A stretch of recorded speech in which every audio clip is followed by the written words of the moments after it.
Hello, I am Stuart. Here in the video, we will share the details for the Pretendo Error Code 001-0931. As per our research, the error comes when users try to connect to any internet features such as playing online, connecting to friends, etc. The error has been reported with games such as Mario Kart 7 and Pokemon Rumble World. According to our research, this error mainly comes when servers are down. As per our suggestion, users should try general workarounds in case they don't resolve the error, then probably the servers are down and they should wait for some time and try again. Our first recommendation will be to restart your console and check if you need to update the firmware.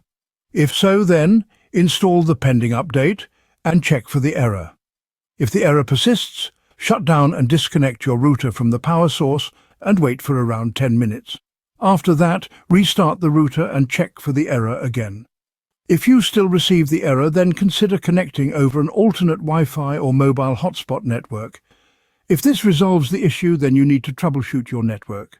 At last, if you are done with everything we have suggested but still receiving the error, then most probably the servers will be down and you should wait for some time and try again. Thanks for watching. If this video helped, don't forget to like, share and subscribe for more troubleshooting tips. Have any questions or issues? Drop them in the comments below. See you in the next one.